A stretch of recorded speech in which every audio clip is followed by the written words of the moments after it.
Olá, tudo bem com você? Graça e paz da parte do nosso Senhor Jesus Cristo.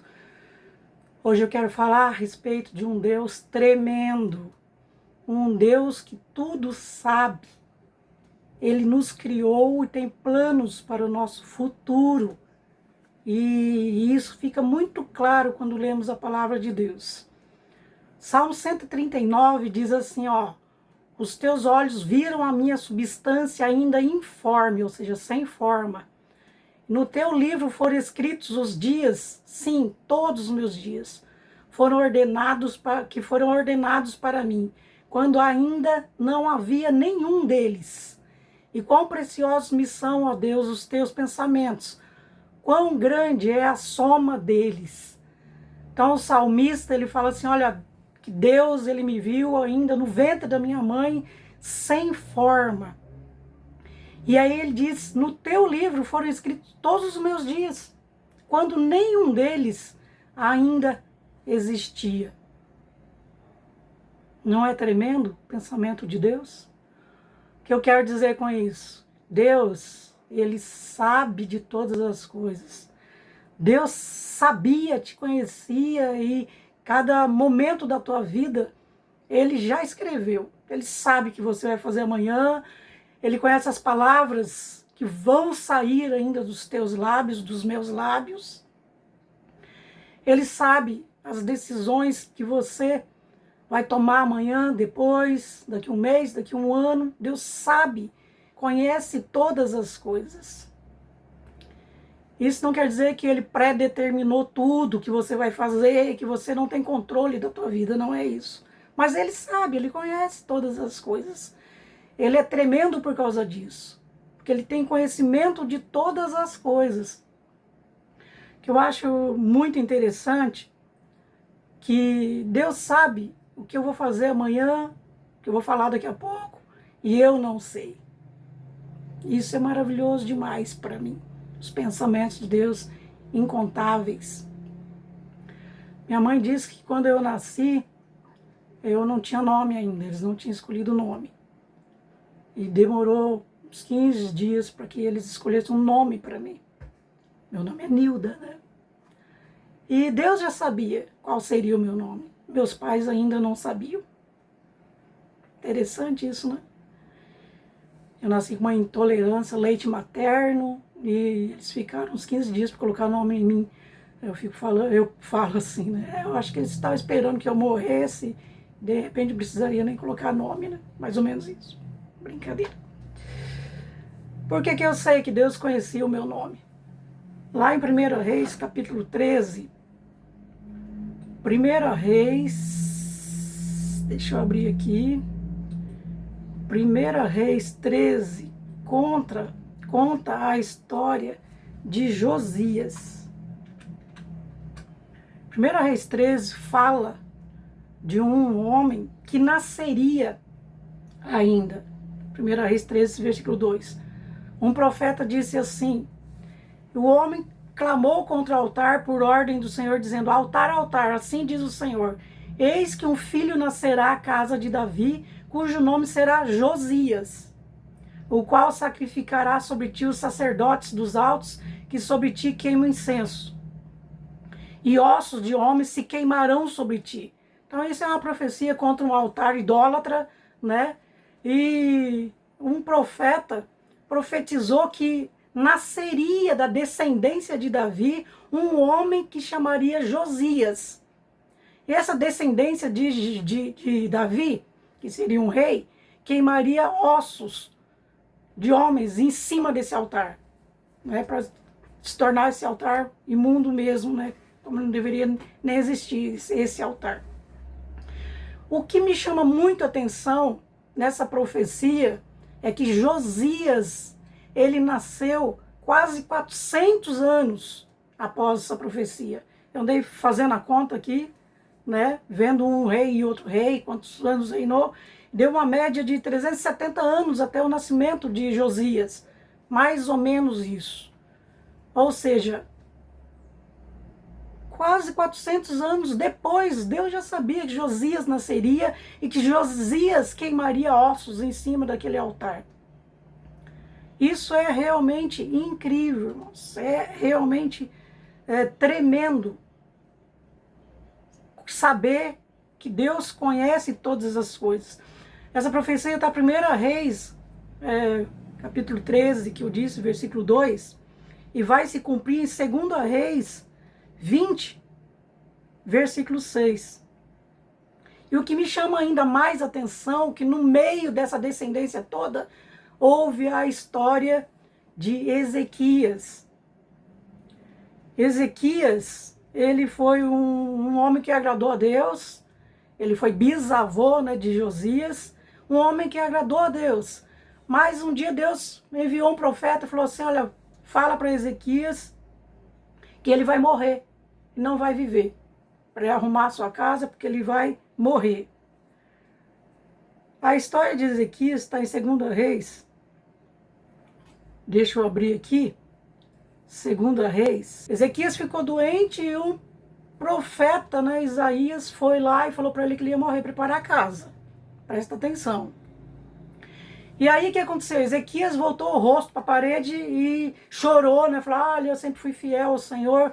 E aí Deus enviou de novo o profeta para dizer assim, ó, acrescentarei aos teus dias 15 anos. Das mãos do rei da Síria te livrarei, a ti e a esta cidade. Tenta imaginar comigo. Deus falou para Ezequias que ele ia morrer. Ele chorou, Deus disse que ia acrescentar 15 anos na vida de Ezequias. E durante esses 15 anos ele teve um filho, né? E com 12 anos, Manassés chamava esse filho, e ele foi o pior rei que Israel poderia ter. Terrível, idólatra, sacrificou próprias pessoas humanas, né, a deuses. Então ele foi terrível, Manassés.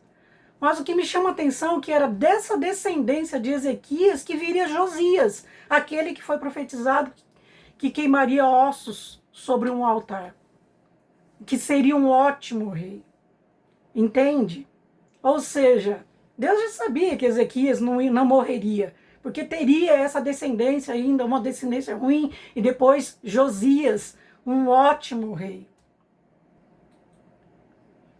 Aí fala assim, ó, virando-se Josias, viu as sepulturas que estavam ali no monte, e mandou tirar os ossos das sepulturas e os queimou sobre aquele altar, e assim o profanou, conforme a palavra do Senhor proclamada pelo homem de Deus que predissera estas coisas.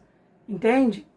Então Josias, ele foi um ótimo rei e veio da descendência de Ezequias, que Deus tinha falado, não, você vai morrer, não vai viver. Deus já sabia que Ezequias choraria, Deus já sabia que acrescentaria aos anos de Ezequias 15 anos, que ele teria um filho que seria um péssimo rei, mas que depois veria dessa descendência Josias, um ótimo rei. Ou seja, Deus tudo sabe. Deus conhece a tua história. Deus sabe se você hoje está fazendo coisa ruim e amanhã você vai fazer coisas boas. Deus sabe o contrário também, se você está fazendo coisas boas hoje e amanhã você vai fazer coisas ruins. Não há nada que surpreenda Deus. Para mim isso é maravilhoso. Tem temor no meu coração por causa disso. Eu acho assim maravilhoso que a palavra de Deus também diz em Isaías 46, 9, 10, 16, pois você lê aí, que Deus ele conhece o fim antes do início. Deus fala assim, desde o início faço conhecido o fim. Desde o início eu faço conhecido o fim. Então muitas coisas Deus já falou a respeito do fim de todas as coisas. Ele se dá a conhecer porque ele conhece todas as coisas. Deus é soberano, onisciente, ele sabe todas as coisas. Então quando Deus fala assim, não vai por esse caminho, não faça aliança com essa pessoa, não namore essa outra, não faça negócio com essa pessoa, porque ele sabe, ele conhece todas as coisas, ele conhece o fim antes do início. Então presta atenção, sempre busca o conselho do Senhor, porque ele sabe, ele conhece.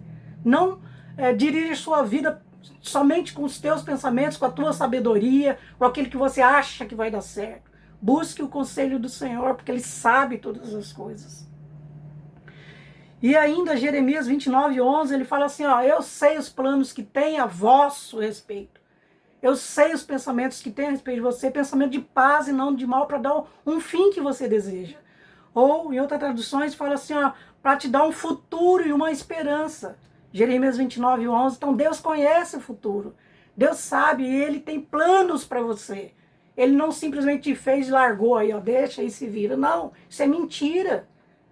Não é o universo que te criou, é um Deus sábio que te ama muito, que te criou. E Ele quer um futuro de paz para você, de prosperidade, de esperança. E ainda, o que me alegra muito o coração, a respeito do fim que a palavra de Deus diz, Jesus diz que um dia nós sairemos deste mundo e vamos morar com o Senhor para sempre. Para sempre nós estaremos com o Senhor. Não, muitas pessoas acham que morreu, acabou. Mentira! A palavra de Deus fala a respeito de ressurreição dos mortos. E fala que depois da ressurreição dos mortos nós subiremos, estaremos para sempre com o Senhor. Isso alegra muito o meu coração. Que por mais que esse mundo possa parecer bonitinho, tem até pessoas boas, tem lugares lindos, maravilhosos para se conhecer. Eu particularmente adoro, entre aspas, né? Praia, eu gosto muito de praia, eu acho lindo quando estou na praia. Parece que eu estou mais perto de Deus quando estou caminhando, né? Ali, perto do mar. Mas isso não é tudo, existem coisas bem melhores para nós. O mundo pode ser um lugar maravilhoso para você, talvez você esteja vivendo o melhor momento da tua vida, ou talvez não, talvez você esteja vivendo o pior momento da tua vida. Tenha esperança, há um futuro de paz para você, se não aqui na eternidade, se você for fiel a Deus até o fim. E essa palavra que eu tenho para você, nós um dia estaremos para sempre com o Senhor, se nós perseverarmos até o fim, crendo nele. É isso que eu tenho para você. Curte o vídeo, compartilha. Em nome de Jesus, me ajude a divulgar a palavra de Deus. Quero orar por você. Deus, eu quero abençoar essa pessoa com paz, com a esperança de coisas boas para o futuro. Dê a ela saúde física, mental, espiritual. Guarda, livra de todo mal, Pai. Peço em nome de Jesus, Senhor, abençoa essa pessoa. Cumpre o teu querer, cumpre a tua vontade na vida dela. Pai, eu peço no nome de Jesus, enche de paz, enche de esperança, todo espírito de morte que saia agora no nome de Jesus. Toda depressão, toda tristeza, toda angústia, saia no nome de Jesus. Deus, que o Senhor, que é um Deus de amor, Pai, que fez essa pessoa com planos e projetos, possa abraçar essa pessoa agora, que ela sinta o teu amor, o teu cuidado pela vida dela. No nome do Senhor Jesus. Um abraço. Obrigada por assistir. Compartilhe o vídeo.